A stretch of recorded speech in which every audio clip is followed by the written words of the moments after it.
Okay. Is everyone seated? Woo!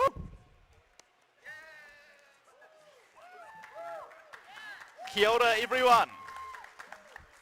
Thank you for coming along to VUWSA's 2025 Wellington Mayoral Debate. I'll be your moderator today. My name's Ethan Manera. I'm a journalist with the Herald. I report on Wellington City Council, the mayoral race, these guys, and a lot of other things. And it's great to be invited here to ask them some questions on behalf of students today. Today's questions have been put together by students, and it's a chance for you guys to get answers on the issues that matter to you from those proposing to lead the city. So we've got a nice selection of candidates here. Ray Chung is noticeably absent. I'm not quite sure where he's got to, but it'll be good to hear from these guys. Candidates are going to be given a minute to answer each question, as well as some quick fire yes or no's thrown in there where they'll hold up these cards. They've all got them. And Ethan from VUWSA will be our timekeeper today. So as I said, you get a minute. When you've 10 seconds to go on and answer, you'll get one ding. And then when your time's up, you'll get many dings. We've also got a raffle, I'm told. So if you haven't got a raffle ticket, go over and see Aiden and get some food and a raffle ticket. And you'll go into the draw to win this $50 Prezi card. Now, this election is critically important. Students and young people make up a big part of Wellington's population, as well as the city's economy, the city's vibrancy, but they're among those least likely to vote. So I encourage you to engage, get a little bit rowdy if you need, cheer, clap if you like something. If you don't like something, maybe a respectful boo or a groan. I encourage you to heckle, but again, don't be abusive. We won't tolerate any of that. And you'll also have the opportunity for audience questions at the end if you scan the QR code, and we'll get to that at the end to put some of your questions directly to our candidates. The same goes for candidates. You're welcome to get a little bit rowdy. Feel free to call each other out and actually debate. It is a debate, but maybe wait until each other have finished with their minute answers. So yeah, without further ado, we'll start with our introductory round. So you've got 1 minute. We'll start down this end with Rob. Who are you, and why should you be Wellington's next mayor? Other mics? That answers that question. Kia ora, good afternoon everybody. It's past midday, so I'll say good afternoon. My name is Rob Goulden. I'm one of the 12 mayoral candidates. Half of us aren't here today. What do I want to say to you? This is a very, very important election for the fact that, one, you should all vote and participate in the process, and I have spent most of my service life of over 40 years protecting that right, both here, Bosnia, Bougainville and other parts of the world, and in the police. I was a career police officer for 23 years, an army officer. I currently run my own business, serve as a justice of the peace, and run a commercial company employing people. So that's what I do. Are we at the minute stage? Keep going. Keep going. Okay, what do I want for Wellington? Well, it's a crucial time. 10 seconds. No, I think I've used up my minute.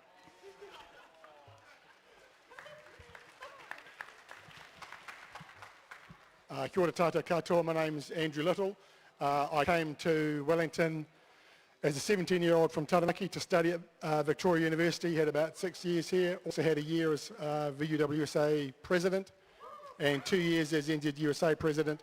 I went on to become a lawyer and then a union leader, then an MP, then a senior cabinet minister, and I'm back being a lawyer. The reason I'm putting myself forward as Wellington Mayor is because I think I had the skills.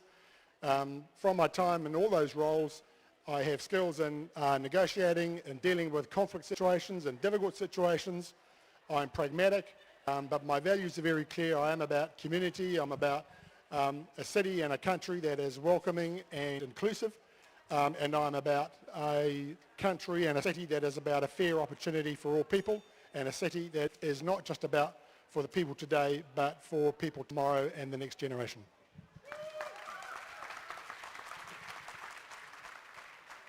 Kia ora katoa, te whare tūnei, tēnā koe, te papa e waho, tēnā koe, ko Alex Baker, tōku ingoa, kia koutou katoa.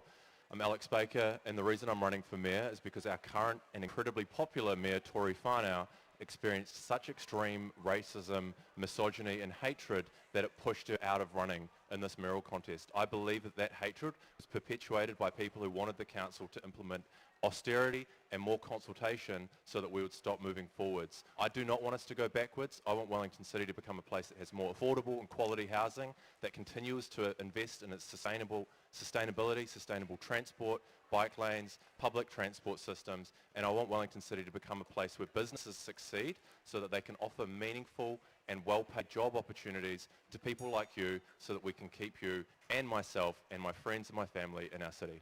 Kia ora.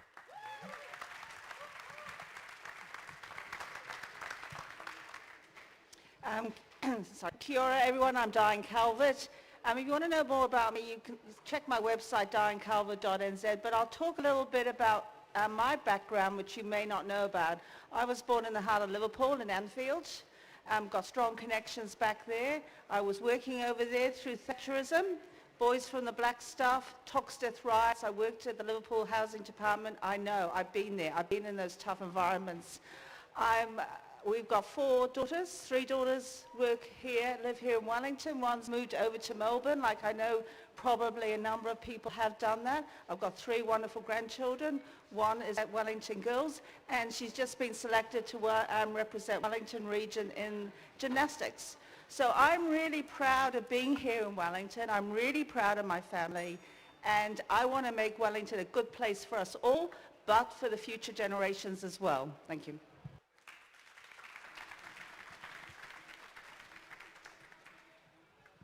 Kia ora, my name's Kelvin Hastie. Great to see so many people here today. I'm best known for starting New Zealand's first predator-free community in Crofton Downs, and then I scaled that up to a predator-free Wellington, and we attracted hundreds of millions of dollars into science and technology for being leading the way for predator-free. From there I sat on the couch with the minister, and she asked me if predator-free New Zealand was achievable, and I said yes. And on one condition, Wellington gets Kiwi, because the minister has to sign that off. So all this one, we're the only city in the world with increasing biodiversity. I believe we can do the same for climate change. We can attract hundreds of millions of dollars of investment and co-investment from around the world and lead the world for climate change, just as we are for predator-free New Zealand. I'm Kelvin Hastie. If you feel like voting for me, go for it.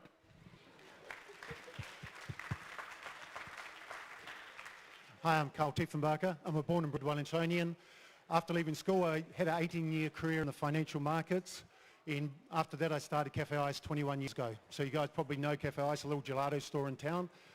But we're not just a store. We're an importer, we're a manufacturer, we're a distributor, and we are the stores as well. We're a multi-million-dollar company. We have 30 staff, and we supply places all around all around New Zealand. So the reason I'm standing is we're becoming unaffordable as a city. We're becoming unaffordable not only for you guys to be able to live, but also for people to be able to do business, which means that we're not creating the job opportunities going forward that when you leave university, you're going to need.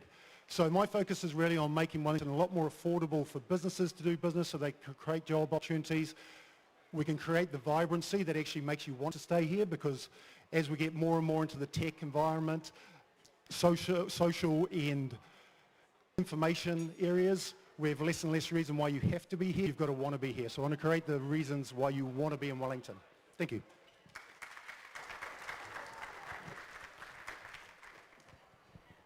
Hi everyone, thank you for coming. I'm Chung Shi, a single mom of 2 lovely children who call Wellington home. I graduated from this uni last November, majoring in data science. Because English is my third language, I will speak slowly so that you can understand me. The skills I bring to the council table include truly listening, financial management, and experience working in international trade, international banking, NGOs, and technology. Given council's current financial situation and aging infrastructure, council must focus on the best first, rather than spending projects on, rather than spending money on nice-to-have projects.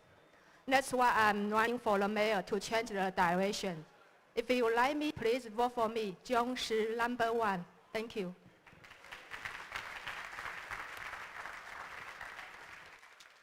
Thank you, candidates. So next question, you'll get a minute for this one as well. What is the biggest challenge facing Wellington right now, and what would you do to fix it? And we'll start with Rob again. The biggest challenge for the city at the moment is its finances. We've gone from about $70 million in debt back in 2004 to 1.6 billion in debt. That's unsustainable. Some of the candidates are promoting projects that will take us well past the 2 billion mark, and that makes the city just unaffordable. People who are paying $8,500 in rates right now in 2034 will be paying $20,000 a year. And if you think about that, if you're on a fixed income, like students are, like seniors are, and that's where the population is, that is just totally unsustainable and unacceptable. Rates have to be kept below the rate of inflation at the very least, and that's what I'm looking for as a candidate.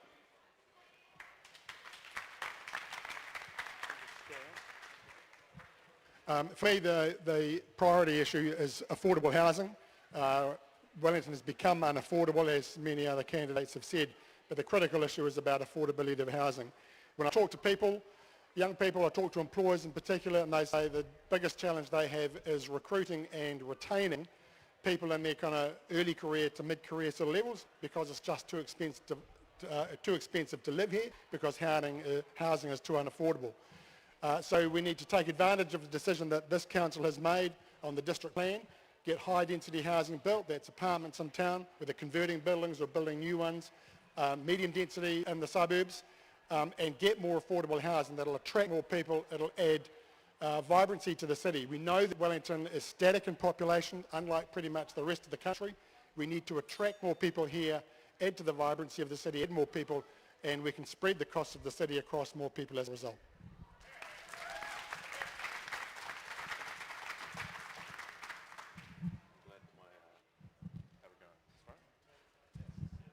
I'm glad my talking points are getting through around spreading the city management costs across more people.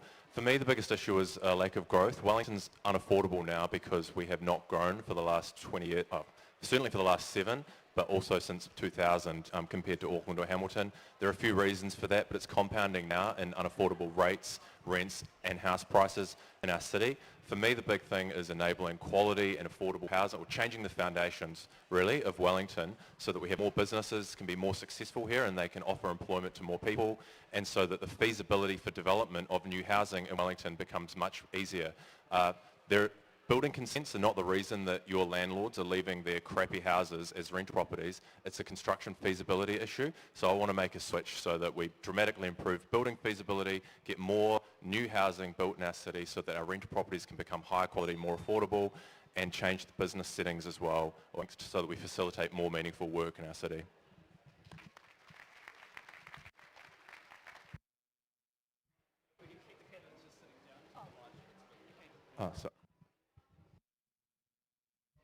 That's good, because I'm physically challenged in terms of height. Look, the biggest issue we've got is our rates bills. They're really not affordable. And what that does in turn is it impacts on lots of different things, but one of the key things it does impact on is jobs. Because we're hearing from our commercial ratepayers, they just really can't afford to do business here. And when they can't afford to do business here, they don't have the jobs, putting aside the public sector. So we've got to get our rates under control. We've got to cut expenditure, but we've also got to set the city up for growth and do what we can to support our businesses to grow and make sure that they've got the jobs for not only for students, but also for a wide range of people in different parts of their career, and that's where my focus will be. Hello. For me, it's all about housing and jobs. So I've got a degree in design, majoring in construction. So I see a lot of the issues around housing is we should be aligning our housing with density and infrastructure. At the moment, we kind of just allow people to build housing anywhere, which is great, But if you're a developer and you want to go and build somewhere, you need the infrastructure to build. Otherwise, the council will end up just telling you, no, you can't build there. So a big thing for me is getting densification along those principal roads and major transport corridors. And then we can start building housing tomorrow, not wait 20 years before the pipes are fixed and the infrastructure's back in place. If we don't grow as a city, we're not going to have jobs. We've had zero growth since 2017. We all want housing. Let's make some. Housing affordability is a great buzzword, and I know you guys will all love it, but the reality is if you can't afford to pay your rates, if you can't afford to pay your insurance, there is no such thing as basically housing affordability. So you need jobs. You need to have a city whereby it's able to be lived in. So the reality is the biggest challenge for Wellington is to get our confidence back, our confidence and our pride in the city, because we need to create an environment where people want to be and whereby we can create jobs. So we've got to track things like the tech sector, the sciences and all those sort of ones that can create the jobs that you guys can get into so that you can actually afford the housing that we have. We have zero growth, they've said it. So we don't need more houses at the moment, we need more people. We need more people to want to stay here, and that's creating the environment is the most important thing Wellington needs right now. What is the biggest challenge facing Wellington? One challenge facing Wellington is that at the moment, both the central government and the local government have limited funding in core infrastructure and social or state housing.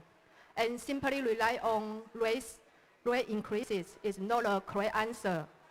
On the other hand, we also have opportunities, which is if we are open to change, we are willing to listen to people, different ideas, and attract international investment and make good use of global talents, then we have a better chance to have a great Wellington. So please visit my website. If you search Joan Shi Wellington, you can find my website, and then I have already published my policy there. Thank you.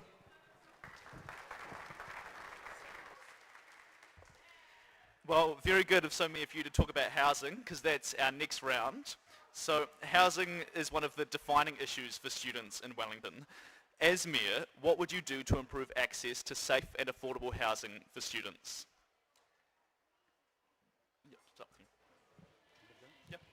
Yeah, this is quite a passionate subject for me.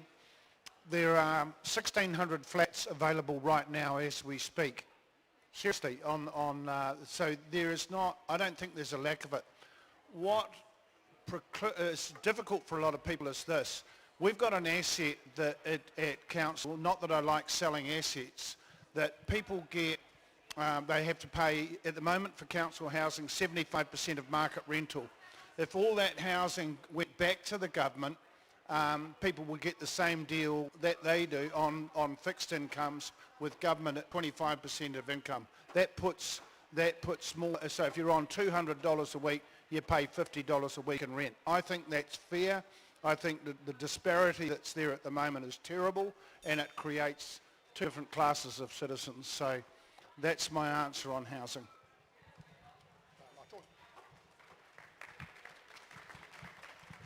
I talked before about my approach to affordable housing, so that's about the council working with developers and investors and others. Part of my proposal about that is within council, rearrange the folks who deal with housing, the consenting and the resource management issues into an urban design office, so they're not just thinking about project by project, but how it fits in with the city landscape as well. But that is all about bringing down the cost of housing, more affordable housing. The other aspect is the City Council's social housing estate. They've got about 1,900 dwellings. They did a deal with the central government in 2007 to invest in those, to upgrade them. I have to say, central government doesn't want that housing estate. It is the City Council's. One of the big challenges we have at the moment is, there's a new policy came in after that deal was done about income-related rent subsidies. The government has capped the proportion of tenants on that subsidy at 10%. If it went to 50% like Christchurch, a housing estate. There we go.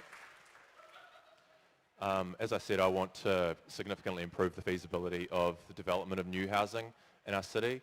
The way I'm proposing to do this is by changing up how rates are charged. Currently, the way that rates are charged in our city basically acts as a direct subsidy to people who are land banking. It also directly subsidises probably many of your landlords if you're living in a crappy rental property. And what it does is it directly reduces the feasibility of new development. I want to change that up by switching to land value only as the basis for charging rates. And what that will do, it will start charging people who are holding onto land undeveloped an amount that adequately and accurately reflects the cost to council of the infrastructure that's provided to that land, and it will make it significantly more affordable for new development to go ahead. The way that I see rents getting lower and remaining low in our city and the quality of rental property in our city improving is adding to the rental stock, increasing the supply of rental housing in our city so that supply and demand prices come down.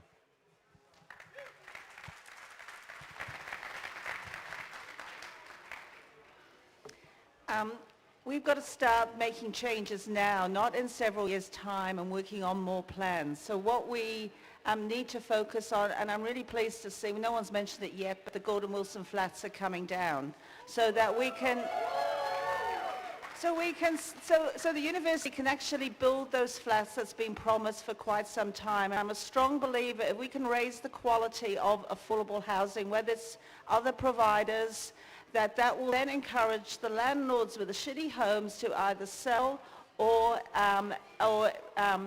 reinvigorate their properties one way or the other, because we've got to improve the quality of housing around the city. In terms of, we've got to be open for business. We've got to make sure we're streamlining consents. Only the council does the consenting process. So if we don't have that working properly, nothing's going to happen in a cheap, effective way. Thank you.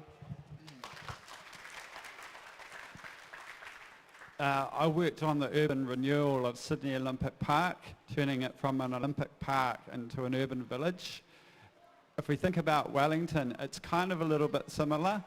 The first thing we need is a master plan, because between electoral cycles, everyone seems to have a new great idea. If the city had a master plan, then that would carry through, and it should be sort of up to 2050. We need an urban development authority, and it's something I pitched last time, and an emergency housing summit, because I think people kind of think housing isn't an emergency anymore because rents have come down. We all know that's not the case, and as soon as the population starts to tick up again, rents are going to come up. We're going to have a shortage of housing. We're going to be right back where we started. So, master plan for Wellington. Lots of densified housing, and let's attract developers by having an emergency housing summit and inviting developers from right around the country to come to Wellington. So the reason why you guys all have a vote is because you're all effectively ratepayers. You're paying your rates through your rent. So rates in Wellington are something like $3,000 to $5,000 more per house than they are in Auckland.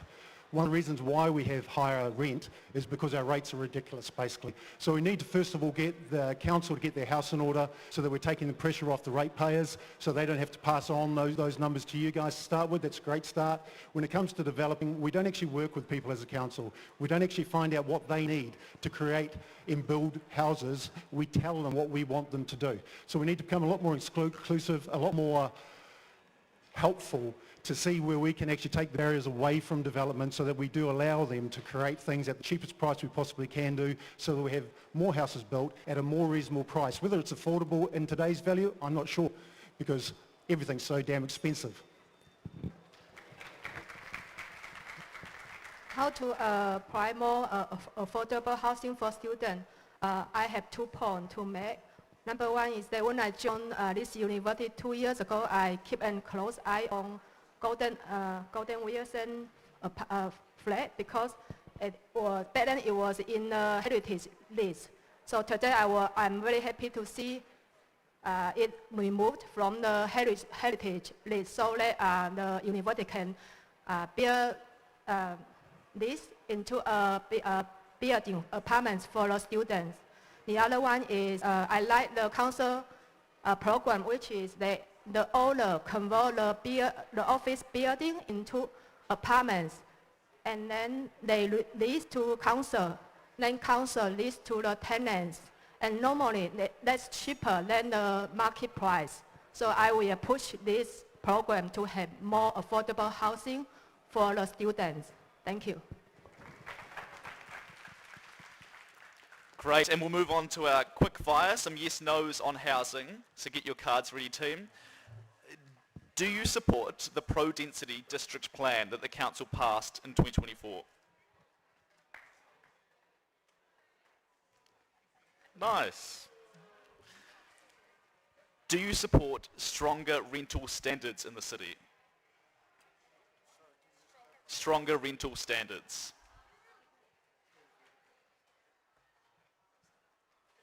Lovely. Moving on, section 3, transport. I think just looking at the time, and we do have lots of student questions which are really good, we might move these to 30 seconds per response, especially because I think the first one doesn't need a minute from each of you. So 30 seconds per candidate. Question 1 for transport. What is your transport priority for Wellington if elected mayor?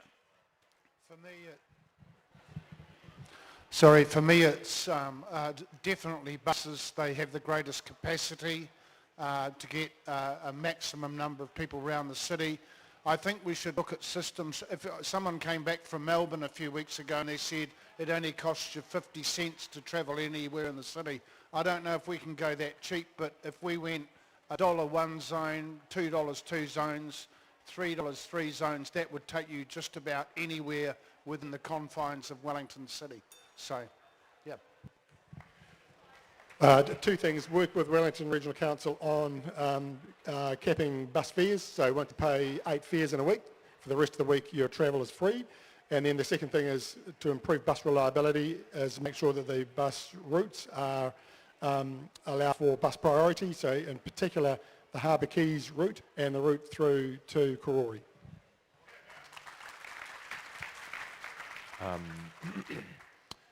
Bus priority upgrades, obviously, Goulden Mile, fully support. Quays route, fully support. I also want bus priority in from the eastern suburbs. I'd like Wellington Council to deliver and complete its cycle lane rollout as well, and I would also like to ask Greater Wellington Regional Council to take the money, instead of having a public transport trip cap, and instead spend that money on free public transport for university students. Look, the cap on the bus fares has already been implemented. It was decided by Greater Wellington in their last budget round, so that's been done already.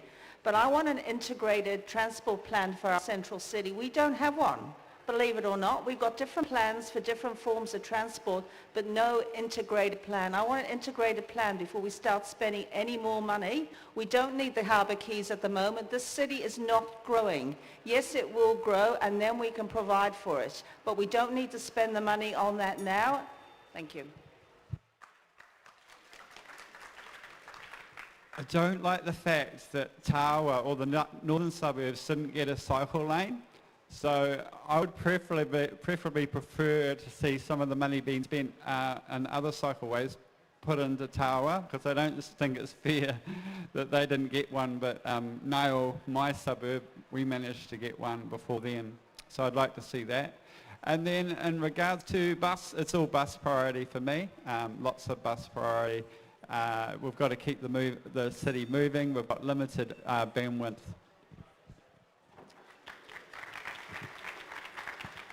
I'd like to see a much more balanced approach to transport. I think we need to prioritise all forms of transport and make sure that none of them are anti-business or anti the majority of people, which I think currently we're doing a little bit. I think for public transport we need to lobby the government to see if we can get some extra sponsorship. Obviously that was what was keeping our fares down previously, and we need to get that back.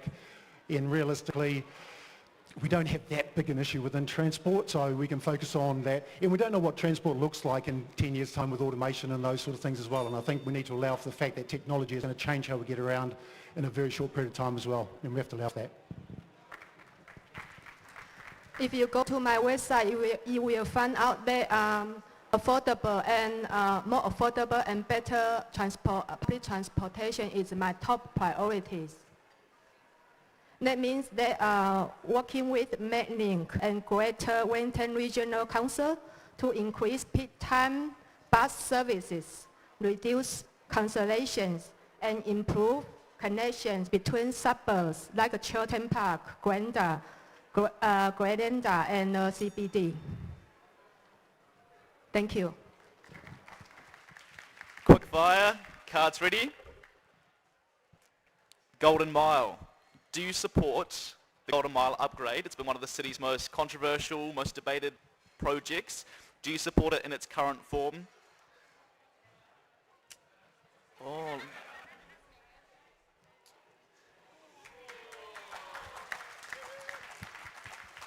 Lots of interest from the audience on that one. I might just get people who said no. Why not? And what would you change? If we can get 30 seconds for those who said they don't support it. It's not that it's a bad idea, it's just simply we're living beyond our means at the present time, and if people don't get that, then they just don't get that. If you want rates increases, then fine, go and spend $150 million on the Golden Mile, which doesn't need doing. There's a small section of it that needs doing, and that's the stretch between Cuba Street and Taranaki Street, needs resurfacing. The rest of it's fine. We don't need to spend $150 million on that at the moment. Yeah, the problem with the yes-no answers is they don't actually get to explain. So the situation with the Golden Mile is when it was planned, it had a clear set of objectives, allowing for greater bus priority and more walkability. And no doubt, if we want to grow the centre city population, those are important objectives to have. The reality is the costings are 5 years old, and so my approach to the Golden Mile is to support it in principle, but I want to be sure that it is affordable, understand what the costs are, and that the disruption to business at a time when business is really fragile isn't going to drive more businesses out.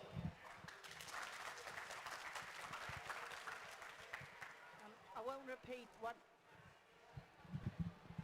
Can you hear me?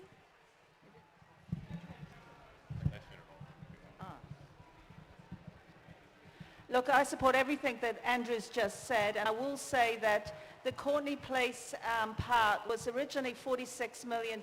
Then it went up by another $20 million, and they've had to revalue or value engineer back down.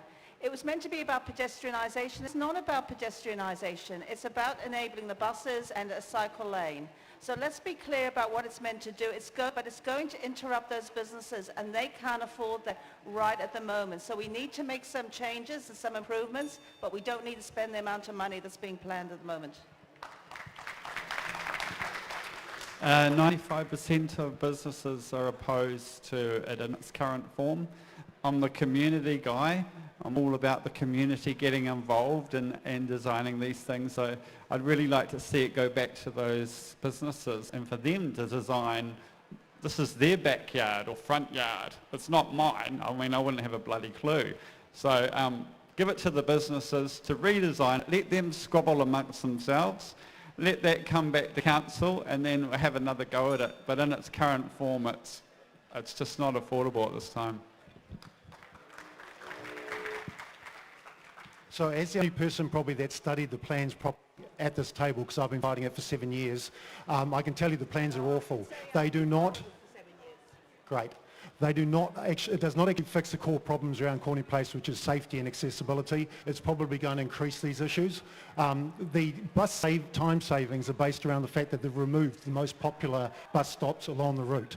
So anyone thinks that by taking away the most popular stops outside the St James and the Reading to justify the bus savings, come on, that's just insanity. It makes it a much less safe place than what it already is. Diane, was there something you wanted to say there? I don't know whether my mic's working, but look, I've been on council for 9 years, and ever since those plans came out, round about 2019, and even before then, I have not been comfortable with them, and the businesses have not been comfortable with them. And so look, I've been working, trying to get a better solution all the way through. Golden Mile is a nice to have project in my opinion, because at this moment the business already very struggling, so we don't need the Golden Mile to have more disruption from the construction. Also it will go on for a few years, not just 1 month. Instead, we can have other policies like a cleaner street, support homelessness, reduce the commercial rates, so that business can have a better, easier life. Thank you. Alex, go ahead. Do I get to do a pro? Yeah, go on. by my maths, I get 2.5 minutes, right? The negative's got 2.5. I'm not I sure. mean, for me, there are so many reasons why this is a yes. Safety is a great one. Courtney Place is a place where people get physically and sexually assaulted at night time. A major requirement is for Wellington to become fun and safe is to upgrade that precinct. Pedestrianisation and bike lane upgrades internationally have been demonstrated to increase foot traffic, increase retail spending and increase the value of retail premises wherever that happens. So it will improve the outcomes for businesses along Courtney Place. Obviously you've got the sustainability upgrades associated with it, but the other part that nobody ever really talks about is how much Wellington Council is actually on the hook for this project.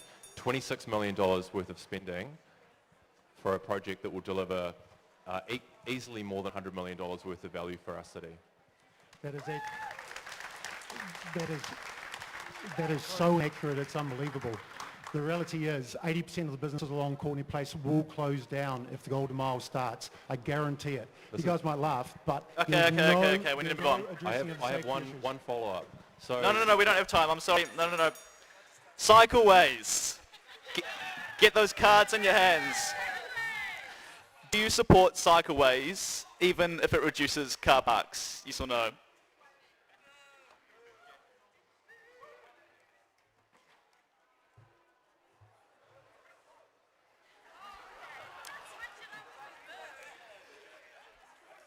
Another yes or no. Have you used public transport in the last week?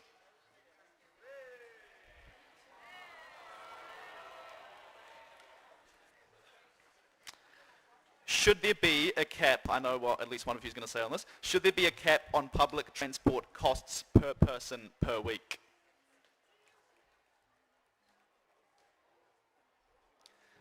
And how about student discounts? Should students get discounts on Wellington's public transport?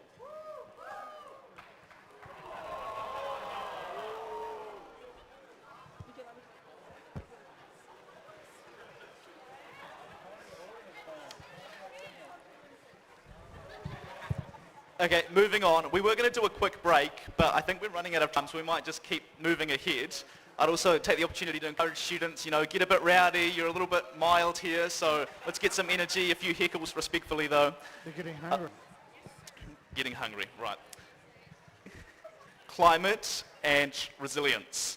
30 seconds. We'll start with you, Rob. How will you prepare Wellington for climate challenges like sea level rise, earthquakes, and extreme weather events?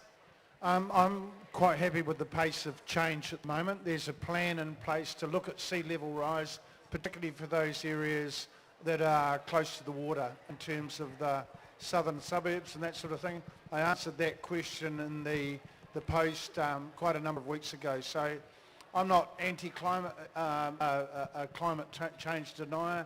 There's definitely things happening. There's definitely a lot of things that we can do to play our part to sort of slow it down.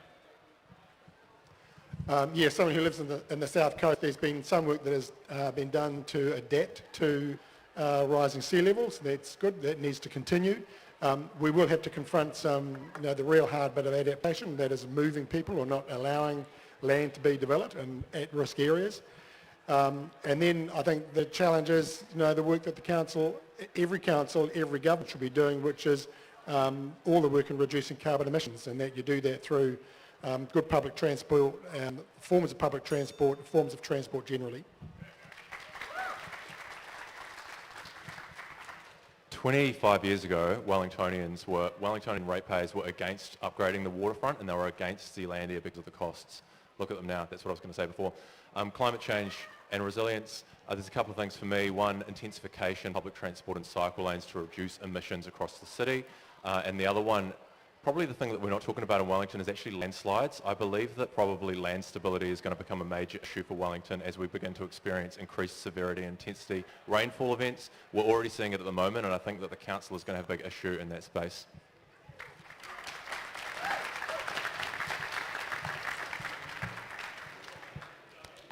Climate resilience is really important, and it's a big issue, growing issue for our council. You would have seen, if you've seen the front page of the paper today, about a slip, albeit caused by a broken pipe, but we've got lots of those places caused by extra heavy rainfall. and the impact on the slips. We've got about a backlog of about 4 or 5 years' work. We need to put more money into that work to make sure that our city is more resilient against climate change. It's not just That's about the front resilience page. for our people, it's also about resilience for nature, and that's why I started Predator-Free Wellington, because I knew that by getting the pests down, that our bird life would do a lot better in the face of climate change. On top of that, Predator-Free has a 9% climate change offset, which is wonderful.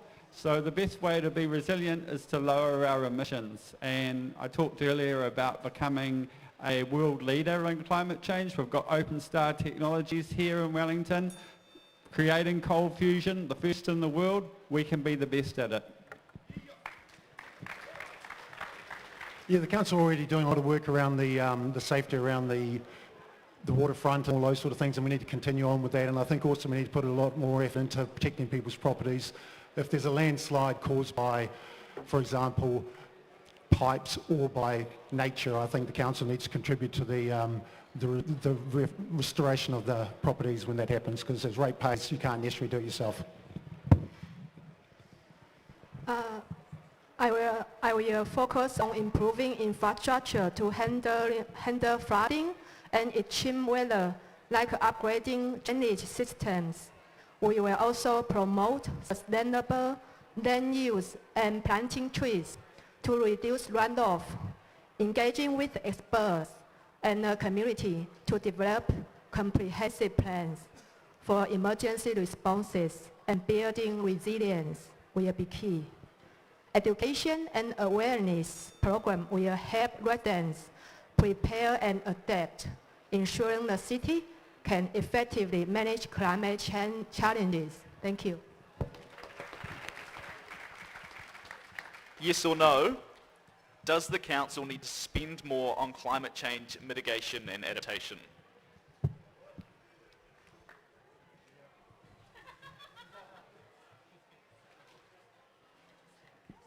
Nice.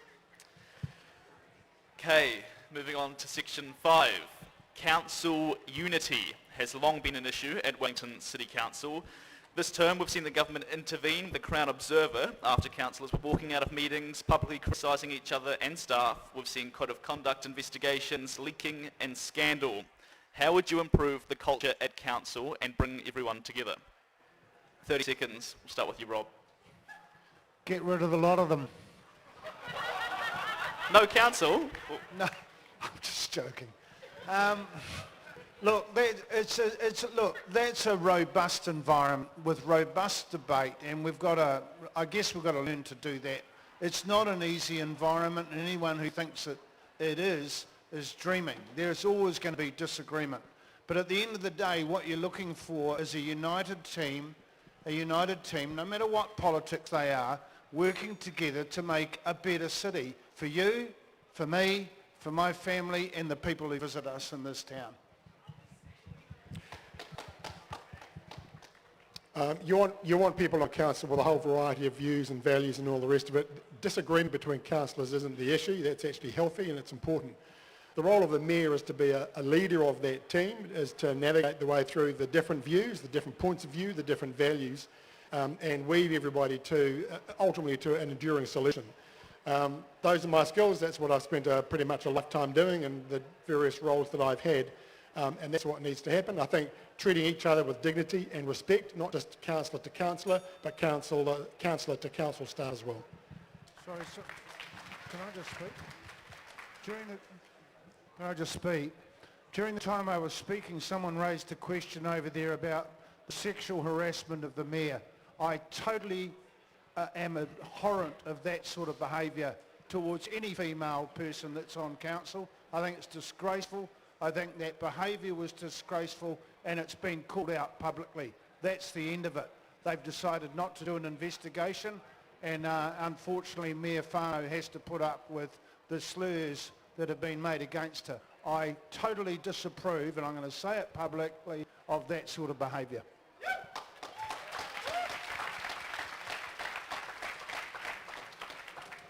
Thank you, Rob. Yeah, obviously the sexual harassment and misogyny and racism experienced by Tory whānau is completely unacceptable, and it is also completely unacceptable whenever anyone in a public forum or anywhere actually experiences that. So I was actually going to say something about unity, collaboration, being sensitive to the needs, understanding people's values and using those skills to negotiate decisions and having a respectful workplace. But actually for me, I think the most important thing is identifying and stamping out that behaviour when it occurs, because it is not conducive to having a successful work environment for anyone, or having female and Māori, Pacifica, or any representation at council.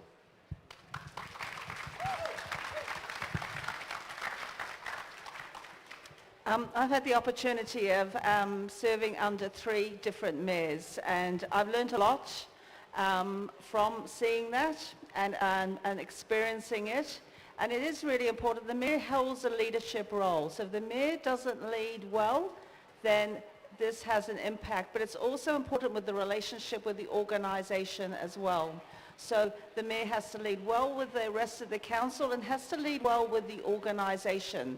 So what I will bring is we need to get more consensus. We need to make sure more voices are heard around the table. The mayor leads from the front, so it's all about sitting everyone down and asking everyone to be respectful to each other from day one. From there, I think it's just everyone has to put perhaps their colours aside, whether it be green, blue, red or whatever, and come together and work cohabitantly together in a positive way for the city. And I think everyone who's sitting here up here today wants to do that. For me, it's all about being honest and basically true to yourself, but also willing to listen to other people's views. So we need to basically be able to have conversations and discuss things. We need honest information. I know I've answered in ways that most of you probably do not like for some of the questions that we've had previously, but that's what I believe in. So I believe in standing up for what I believe in. I'm happy to listen and have a conversation with anyone about how we do that, and we've got to make sure that councillors understand that it's about having a conversation, because hardly anyone in this room will agree with everything anyone else does. In fact, no one will. So we need to have these conversations and make informed decisions and get that information and really just talk it through. How to unite council? Hi, voters. Can you please vote for those candidates that are team players, listen to their communities, because that would make my life, make my work easier as a mayor, because I heard at the council table, environment is quite toxic, and I want to change it. I want it to be a happier place to work for. So if I get elected, I will get to know each councillor and try my best to unite the council table. Thank you. Most of you are campaigning on affordability and rates, and many of you talking about reining in spending. What are you willing to cut to be able to achieve that? We'll go 30 seconds, starting with Rob. Yeah, it's not so much about cutting things, it's also attracting private and government investment. If you look at Christchurch after the earthquake, they've attracted about 14, 15, maybe $16 billion worth of investment. Auckland's had billions of dollars of investment. Wellington have been the poor cousins for 30, 40, maybe 50 years. It's time we had some government investment in here, maybe in the 4 lanes to the plane and some other projects, and we need private investment to get the city going. I've listed 7 projects on there that might get us going, and I've been cut out. I think there are a couple of things that need to happen. First of all, the mayor is responsible for 2 things under the Local Government Act: the annual budget and the long-term plan. Annual budget means going through what the council spends operationally, line by line, checking that that's what's necessary and that is achieving the council objectives. The next is to look at the whole range of projects in the long-term plan. A lot of those projects aren't commissioned yet, haven't been currently costed and all that sort of stuff. We actually have to go through all of those, And we will have to turn some down and say, we cannot afford it right now, they might have to be rephased, but we can't carry on. Wellington's rates are high because we've had a lack of population growth. My focus is on growing our city to bring the cost down for everyone in a way that doesn't mean we lose out on the things that make our city great. In terms of specific projects that I'd consider costing, there are all sorts of little things in the council's books, little subsidies here or there. For example, even yacht owners at Evans Bay Marina receive a council subsidy. People who play golf at Berrinpool Golf Course receive a subsidy. People who go swimming at Kandala Pool will soon receive an extreme subsidy, and the same goes for Begonia House. So things like that with a focus on growth. Thank you.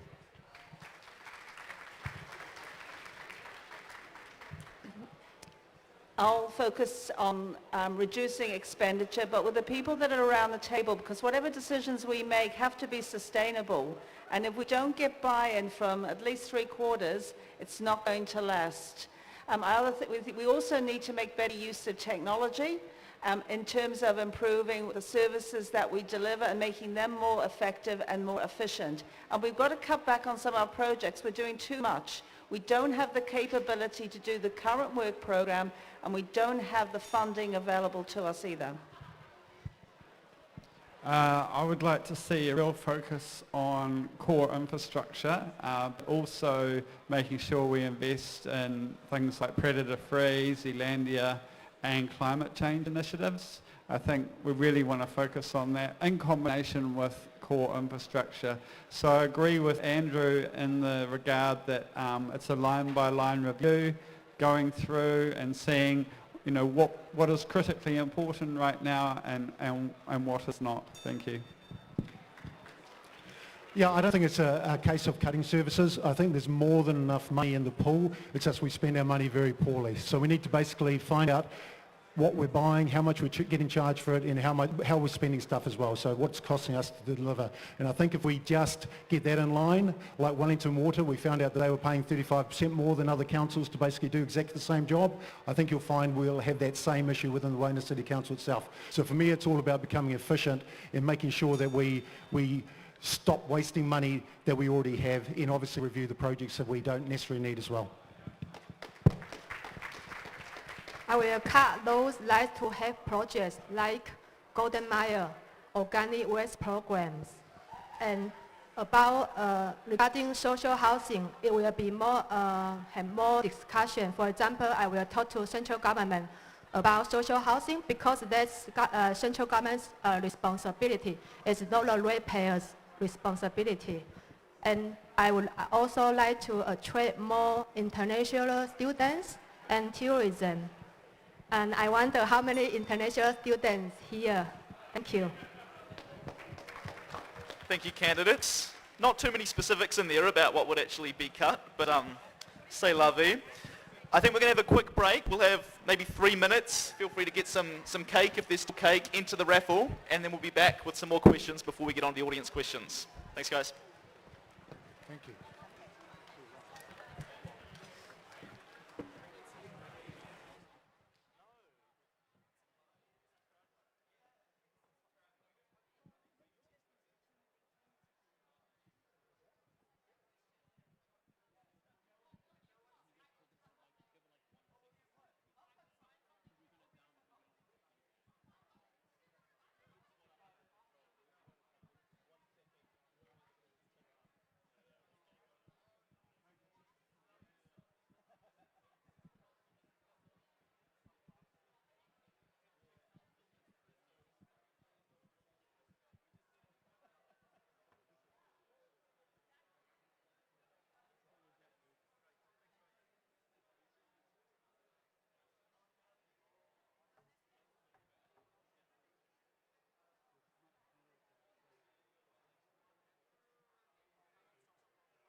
Okay, are we ready to get started again?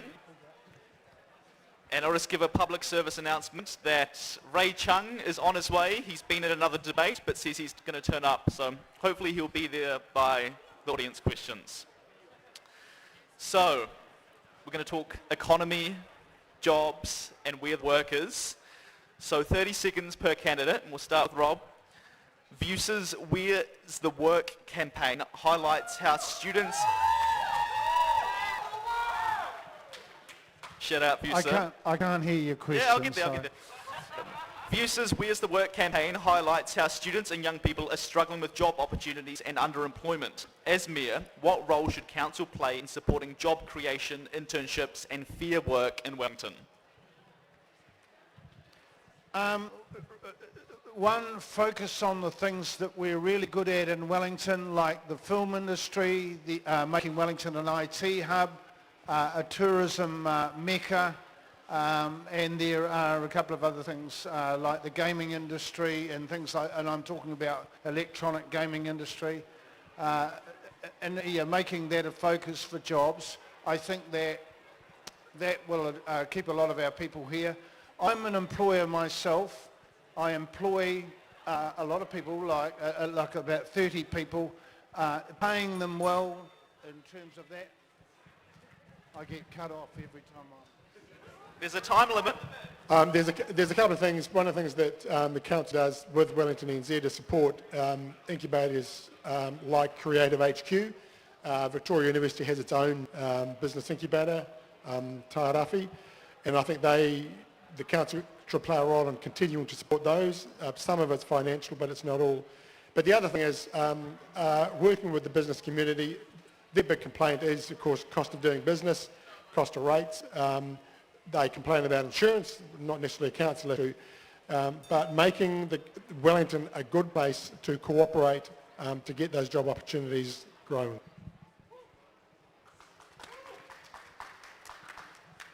Wellington's job market has been completely screwed over by the government. First under Labor, where they pushed salaries up and pushed employers out of Wellington, and then under National, where they've cut all the roles, leaving us with no jobs. It's a huge challenge. I believe that Wellington needs to become much more diversified away from the government as an employer, and there are two ways that I think we need to go about achieving that. One is working with businesses in Wellington who are already successful here to grow their revenue and operations in our city so that they can offer more meaningful and well-paid employment to Wellingtonians. And the other is to make our city a much more fertile environment for startups. I would like people to finish at Victoria University with one eye on actually starting a business in Wellington.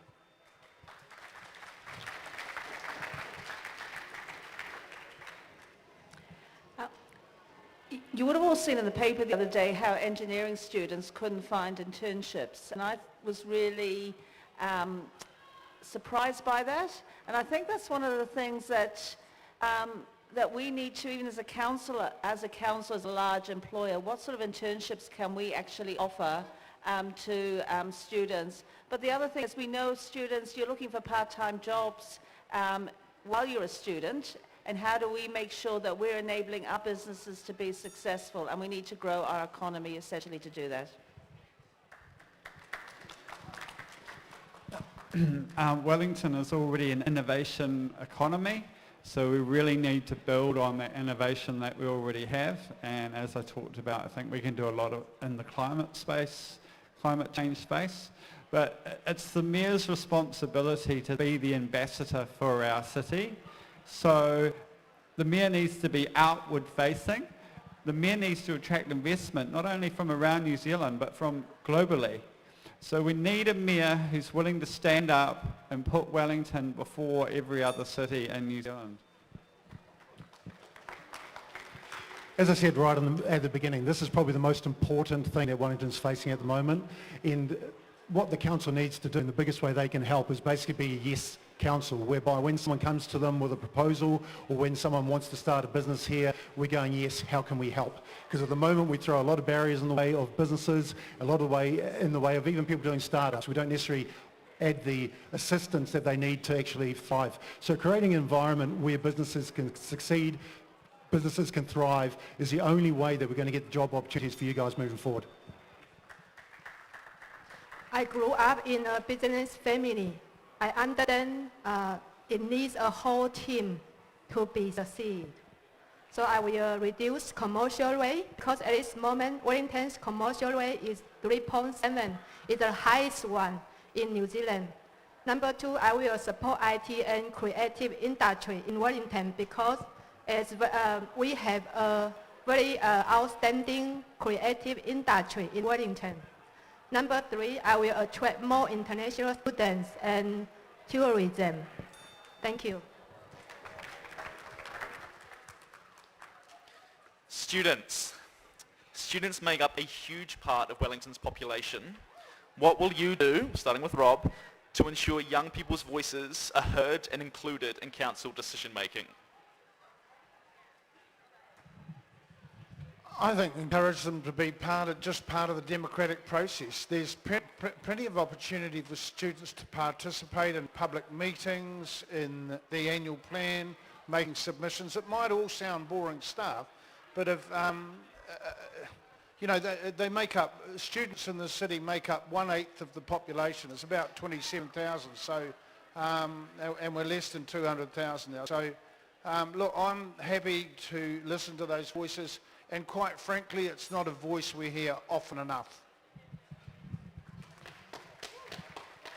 Yeah, there's a number of ways to do engagement and consultation. One is to, wait for everybody to come to you, or the alternative is you go out to people who you know you need to talk to. So to the extent we don't have, people under the age of 25, or is it 55, on council, the council actually needs to be proactive in who it's talking to. So it should be talking to VUWSA and the Massey equivalent and the Te Politic equivalent and the Weltic equivalent and other organisations dealing with young people and their needs. We know there are big needs, public transport, accommodation and the like, and the council needs to hear that voice.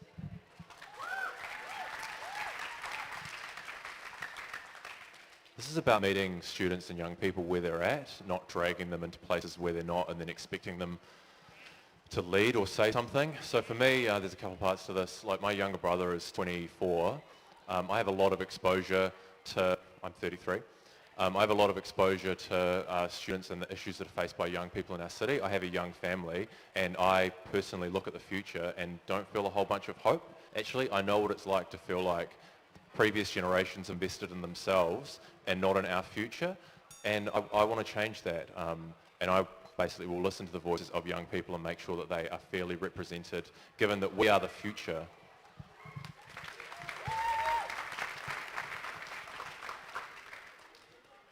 I think it's important to make sure that we are, as a council, we are inclusive of all different voices around the city. And for students in particular, I think as Alex has said, we need to come out to you, not through political parties or political groups, but actually as the council, and not necessarily through our own staff, but actually through the elected members. Because I know what it's like. You don't want to come into our formal council buildings, and neither should you at times in giving your feedback.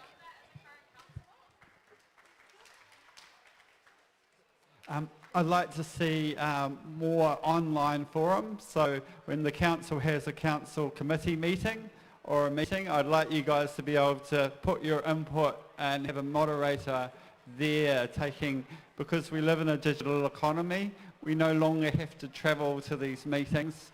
We should be able to comment on them and maybe we can get some trending hashtags. Is that right? Trending hashtags? And we can get more people talking about the issues and maybe a little more viral.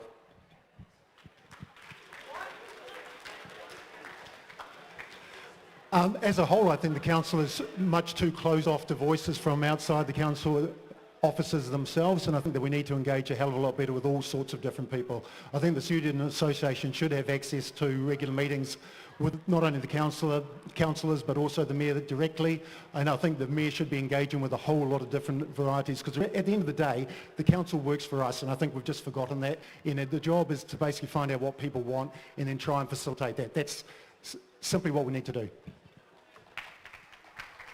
We have 2 universities in Wellington, Victoria and Massey. If I get elected, I'm happy to have regular clinics here and at Massey. If you allow me, Also, I have two children, 17 years old and 12 years old. So my 17 years old daughter is in her year 13 high school. She will also help me to better understand young people's concerns. Thank you. Thank you, candidates. City safety, a huge issue for students in Wellington. The city centre is struggling with perceptions of a lack of safety and vibrancy.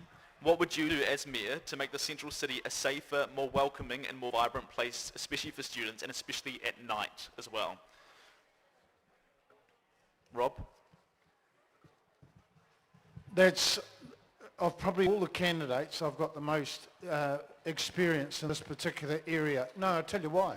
I run a commercial security company.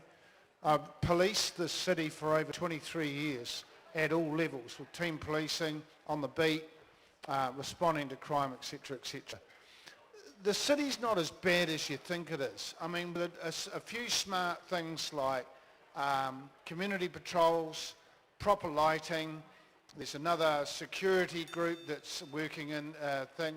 There are watching the hours, watching intoxication.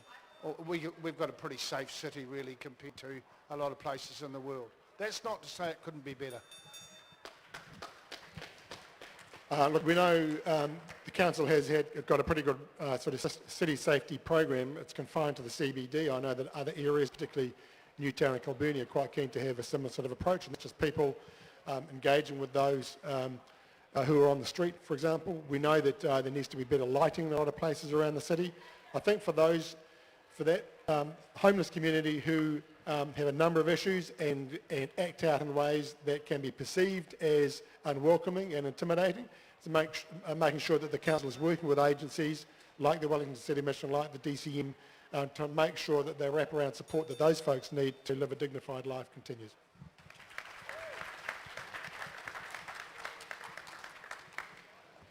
Wellington has an amazing reputation as being a diverse and inclusive city. I know some of my gay and trans friends actually find it a place where they can truly be themselves. So in that context, it is horrendous that a third of students who come to Wellington end up being physically or sexually assaulted in the 3 years that they're here, and that 1 in 4 Wellingtonians experiences that at some point in their life, with it being worse if you're a woman or have other intersectional things.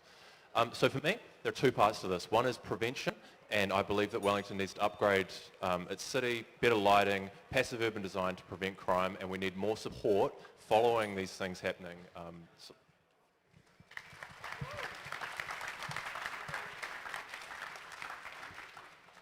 This is quite personal for me because my daughter got beaten up 2 years ago walking past Victoria Street police station in broad daylight. So it can happen to anybody at any time. And one of the things from a council is, you know, it's what Alex has said and Andrew in terms of making our city better. I'm really pleased that the council this year has put more effort into coordinating across the services, the different agencies. There's always more to be done. And that's the challenge on being in council, is balancing what we can do and what we can't do. A lot of homelessness in the central city, which has increased dramatically over the last couple of years. Those people have nowhere to go, so we need to find them somewhere to go. There's a lot of construction in the city, so there's a lot of areas that are very dark, feel very dangerous at night, especially Civic Square. Hopefully with the library opening up, we'll start to see a bit more life and a bit more activation happening with the town hall reopening. But yeah, thank you. The businesses along Corny Place have been looking for total CCTV coverage of the inner city for years. What that means is if you go into town and you do something dodgy, you will be caught and you will be prosecuted. As simple as that. Better lighting, we need better lighting. We have an issue around homelessness, we need to do something about that. And it is about being a lot firmer on that, because a lot of that comes down to drug use and mental health issues, which then creates a lot of the safety issues that we have in town, even though it might be politically improper to say that. We need a better economy and a better job market so that more people have jobs, so they will be less possible to be homeless. The other one is that we also have a set plan in DPD, and I heard that now the homelessness moved to new town. So I would like to work with communities and charity like a DCM, Salvation Army, work together to support homelessness. And the last one is I would like to have more lighting, cleaner street in CBD and community control. Thank you. Thank you, candidates. We're now going to move on to some audience questions. So, yeah. And if you haven't submitted any yet, there's still the QR code. I'll keep trying to read as many as I can, although there's heaps, and not all of them are entirely appropriate. But we'll do what we can. So we'll start with a bit of a fun one. It's a fun one. It's a bit of fun. It's just light-hearted. If you couldn't run or vote for yourself, who else would you vote for mayor? So this, spread some positive vibes with each other. We'll start with you, Rob. Who would you vote for? You started with me every time. I'm going to be honest. I would the people I know best probably. Karl, Kelvin. I think he's a great guy and he's got a lot to offer. Yeah, he probably didn't expect that. Andrew, even Alex and Diane. They're all good people. They're all going, no, don't vote for me. Of course they want my vote. Okay, Andrew. They're all good. I think you've got an amazing lineup of mayoral candidates. All the debates we've had, they're all great people. But the great thing about democracy is that it's your choice, not ours.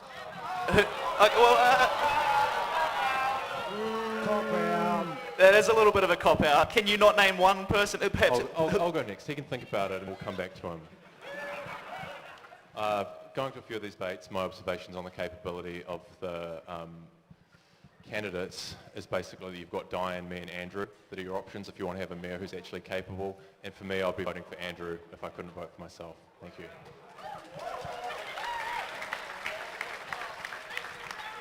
Do you feel the same, Andrew? Yeah, I'd support Alex. But I'd support others for other reasons too, but Alex is a great guy. Is he your number two? I haven't thought about my number two, but I would support Alex. He's your number two. I tried. Diane? There's probably two people I'd support on here. One is Andrew and one is Karl. Pennywise, all day, every day.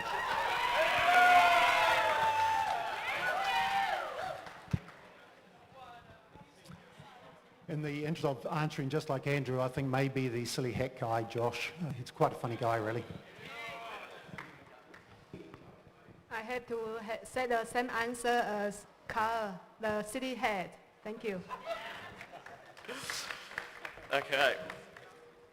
This election will also have a referendum on keeping a Māori board at Wellington City Council.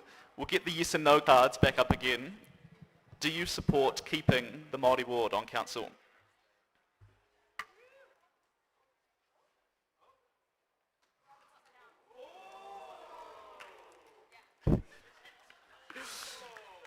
Almost unanimous. What is your favourite bar in Wellington? Maybe we just go venue, restaurant. Where's your favourite place to spend a night out?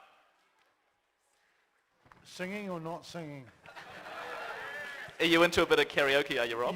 You all know the place. It's in Allen Street and there's always hundreds of students there every late night, the Fringe.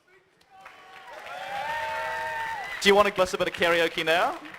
Sorry? Do you want to give us a bit of karaoke now? You give me some music and... Okay, Andrew. The Cuckoo Bar on the waterfront. I want to hear Rob sing. Mean doses. Well, my daughter and son-in-law will kill me if I don't say the Sprig and Fern in Tawa or the Sprig and Fern in Berrenpool. Puffin. Dragonfly. The lounge bar, because we had a STEM ball there last year and it was my first ball in my life. So it's very, yeah. Thank you.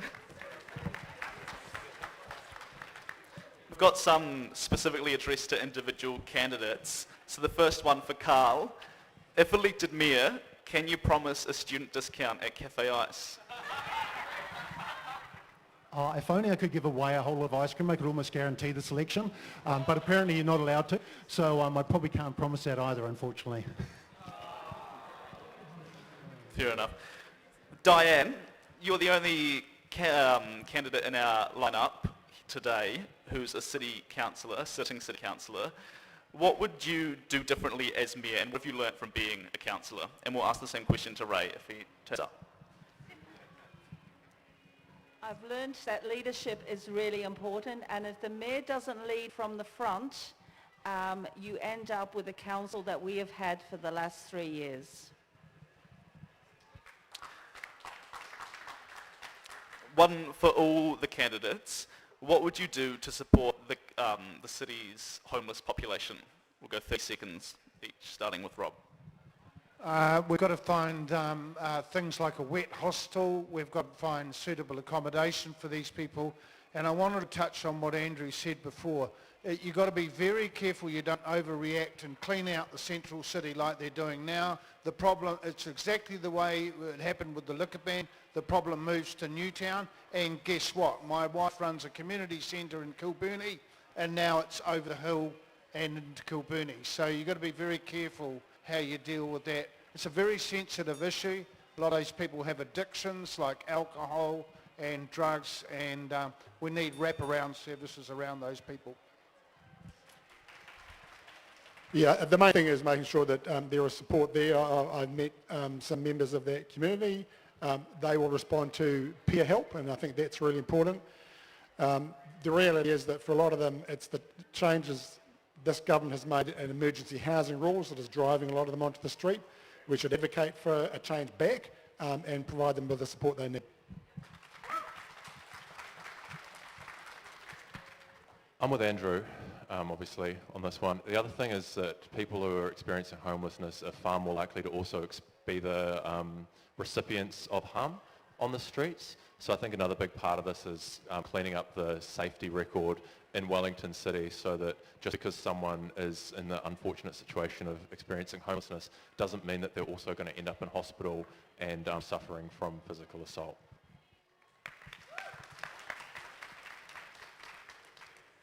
The council's already working with a number of social agencies, especially around wraparound services. But I think the key thing is the government has abdicated itself from Wellington. We need to make sure that we bring it back to the table to help increase and improve our social housing. They can't rely on our council doing what they should be doing, what they are being funded to do. Homelessness can happen to anyone. So I think it's important to remember that. We can all fall through the cracks, can happen to any one of us. So it's all of our responsibility. It's not one individual's responsibility. They're a part of our community, and we need to look after each other. So once again, wraparound services, the police beat has pushed homelessness out to Newtown, and as Rob says, now to Kilburnie. We could chase it right out of town, and it's just going to go to another city centre. So we've got to do something about it here. We need to get both the government agencies as well as the not-for-profits working together to find the solution, because at the moment it seems that a lot of people are falling through the cracks, whether it be mental health or something else, and they don't quite fit into any box. So the key is we actually need to be solution-focused, and the solution is to not have the issue on our streets. And we need to bring everyone together with that clear outcome required and get them working together, because that's the only way it's going to work. We need to work with communities and charity like DCM, Salvation Army to find a better solution to support the homelessness, because some has addiction, but some just as heavy as us and as normal as us, but just unfortunately they can't afford a rent, so some just live in a car. So I would like to find a root reason, and for example, the social housing, we should have more social housing, but that would be central government's responsibility. So I would really want to talk to central government to see how we can work together to solve this problem. Thank you. Thank you, candidates. Now, just looking at the time, we are out of time, so that'll be the end of the audience questions. We'll now move on to closing statements. So each of you will give you 30 seconds to tell us why you should be mayor, your final pitch. Rob? Right now. Final pitch. Oh, we'll give you 1 minute, actually. 1 minute each. I said at the start, I love this city, I'm passionate about it for me, my family, for you, the future, and anyone who visits it. I come from one of the times when the council was most successful, between 98 and 2010. It was a golden time. I'd like to call it a golden time, but that would be not right. It's not all doom and gloom. We've had some bad news over the last few months and couple of years. We've lost about 170 businesses, over 170 businesses in the last year, and the finances are not pretty. But it's not unsalvageable.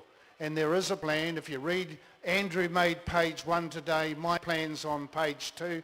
I've written an open letter to Wellingtonians. It spells out a plan where we'll be debt-free in about 20 years' time. And that may say a long time, but there are 7 projects there where we can attract finance and that from private investment and the government to bring back the vibe, confidence and investment in this town.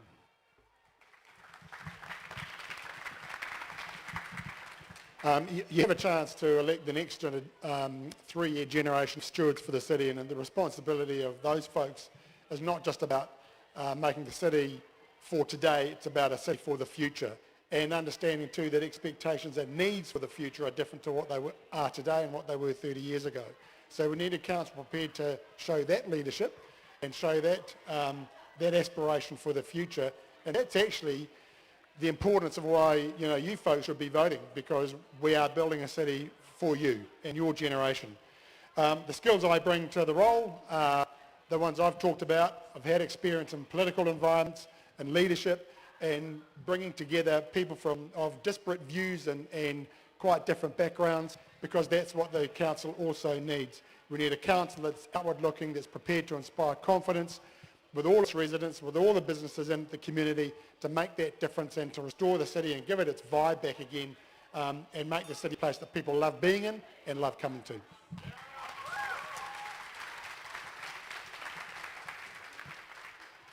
I remember the rules about sitting down. I want Wellington to become a city that's more sustainable, and I want our council to continue to make decisions that will leave us a better future. I want Wellington to be a place where my kids have opportunities. I want Wellington to be a place where my friends and family can find jobs. And I want Wellington to be a place where I feel proud that we are doing our part for the future of our society and our planet. I have sort of 5 aspirational goals. I'd like the city to become more affordable. I'd like us to have better job opportunities. I want us to become safer, more fun, and more sustainable. I've already said that's why I forgot that one. Critically, I think that there has been an absence in the correct skills at the council table. I'm a trained accountant. I come from a background working in corporate finance. I've done a lot of work in city infrastructure at Kaingaora, where I was Tier 3, while our organisation spent $18 billion on city infrastructure and residential housing improvements across the country. I have a strong understanding of what the economics of city development and growth actually look like. I understand the issues facing Wellington, and I have a reasonably good idea of what solutions we should put in place to resolve them. And that is why I'm running for council and for mayor.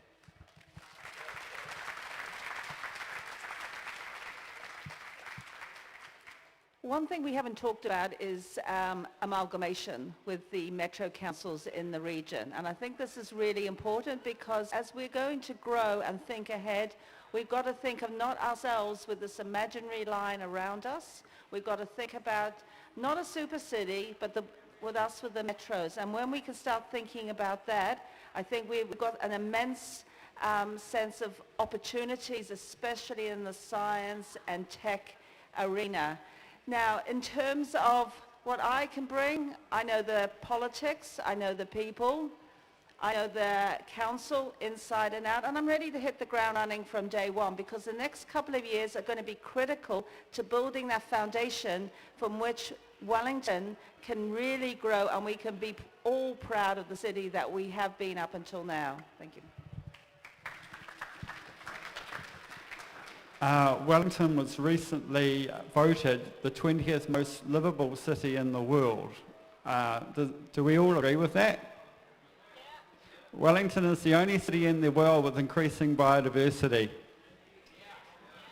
Wellington has the coolest university in New Zealand. Wellington has the best waterfront out of any city by an absolute mile.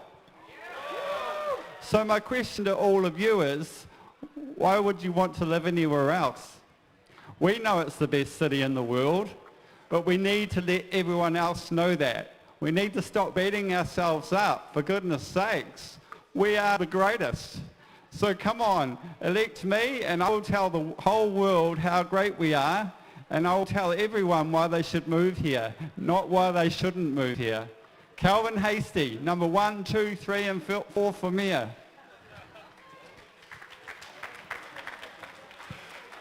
I think the key is we really need a city you guys want to live in going forward, right? I mean, you need to be able to afford to live in here and you need to be able to get a job here.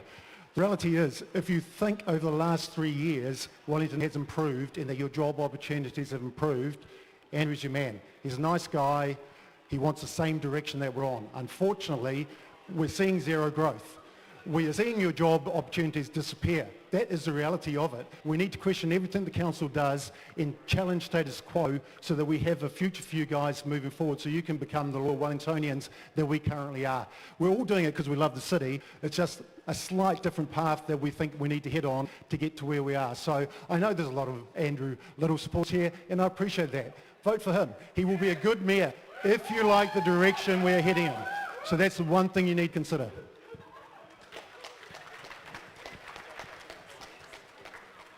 By the way, the cake is very delicious.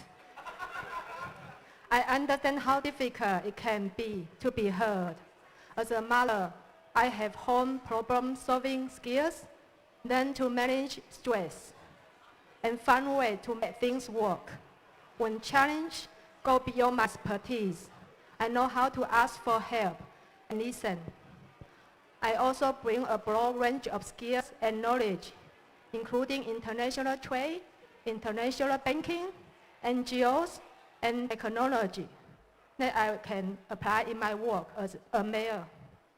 If my life resonates with you, please vote for me. Joan Shi, number 1, you superwoman. Thank you. Great. Well, that ends VUWSA's 2025 mayoral debate. Thank you so much, everyone, for coming along. Oh no, raffle. Am I picking it out? Okay, this is for the $50 Prezi card. Try to get a good one.